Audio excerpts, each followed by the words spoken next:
তোমাদের Google Chrome খুব ধীরে চলছে, কিছু ওয়েবসাইট খুব ধীরে ধীরে ওপেন হচ্ছে, বা কিছু ওয়েবসাইটকে তোমরা রিচই করতে পারছো না। তোমরা যদি গুগল ক্রোমের মধ্যে এই রকমের প্রবলেম ফেস করে থাকো, তাহলে এই ভিডিওটি তোমাদের জন্য। গুগল ক্রোমের এই সমস্ত ইস্যুগুলো কিন্তু এই একটা সলিউশনে কিন্তু সলভড হয়ে যাবে। আজকে আমরা জানবো যে গুগল ক্রোম কিভাবে আপডেটস করা হয়, এবং এই গুগল ক্রোম আপডেটস করার পরে আমাদের কি কি বেনিফিটস থাকে। Hi guys, I am Gaurinath, your tech educator. So আজকে আমরা জানবো গুগল ক্রোম কিভাবে আপডেটস করে, এবং এই আপডেটস করার পরে আমাদের কি কি সুবিধা থাকে। গুগল ক্রোম আপডেট করার পর আমাদের সিকিউরিটি ইমপ্রুভমেন্ট হয়, বাগ এবং যে সমস্ত এররগুলো থাকে সেগুলো ঠিক হয়ে যায়, ব্রাউজার স্পিড বাড়ায়, এবং নতুন কিছু ফিচার্স অ্যাড করে আমাদের গুগল ক্রোম আপডেটস হওয়ার পর।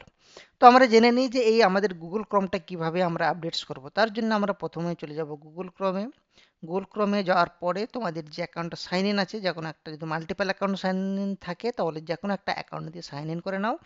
সাইন ইন করার পরে তোমাদের চলে যেতে হবে এখানে থ্রি ডট অপশানে যাওয়ার পর তোমাদের চলে যেতে হবে নিচে, এখানে আছে হেল্প অপশান। হেল্পে ক্লিক করার পরে about Google Chrome, about Google ক্রোমে যাওয়ার পরে তোমরা এখানে দেখতে পাবে যে চেকিং আপডেটস আমার এখন দেখাচ্ছে। তো আমার কারেন্ট ভার্সন আছে 144.0.7559.110। এটা অফিসিয়াল বিল্ড 64 বিটের গুগল ক্রোমটা আমার কিন্তু আপডেটিং হচ্ছে। তো এখান থেকে তোমরা আপডেটস করতে পারবে, এবং আপডেটস হয়ে যাওয়ার পর এখানে তোমাদের একটা অপশানস আসবে রিলঞ্চ করার জন্য।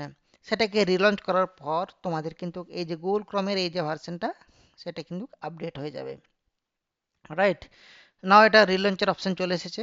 তাহলে আমার ছিল এখানে 144.0.7559। এটা আমি রিলঞ্চ করব। রিলঞ্চ করার পরে আমার এই যে গুগল ক্রোমটা আছে সেটাকে আমাকে আবার লঞ্চ করতে হবে, তারপরে আমরা কিন্তু কি ভার্সনটা চেক করে নেব। তাহলে গুগল ক্রোমে আমরা আপডেটস করব। আপডেট করার পর আমাদের চলে যেতে হবে এখানে। দেখো এখানে চেঞ্জ হয়ে গেছে, 133 হয়ে গেছে এখানে, ঠিক আছে। 110 ছিল, এখানে 133 হয়ে গেছে। তো আমাদের গুগল ক্রোমটা কিন্তু আপডেটস হয়ে গেছে। এবং এই গুগল ক্রোমটা আপডেটস করার পরে আমাদের ইন্টারনেট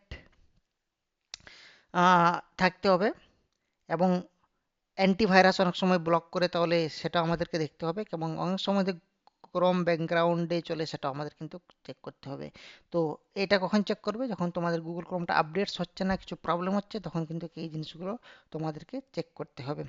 তো এটার সলিউশন কি? কম্পিউটারকে রিস্টার্ট করতে হবে, check internet connection. Internet connection তোমাদেরকে দেখতে হবে, অ্যান্টিভাইরাস টেম্পোরারিলি ডিসেবল করে দিতে হবে যদি তোমাদের মনে হয় সেটা। তাহলে ভিডিওটি যদি তোমাদের কাজে আসে তাহলে ভিডিওটিকে লাইক করো, কমেন্ট করো গুগল ক্রোম আপডেটস, এবং চ্যানেলটি সাবস্ক্রাইব করে দেবে for more IT tech related video. So thanks for watching this video.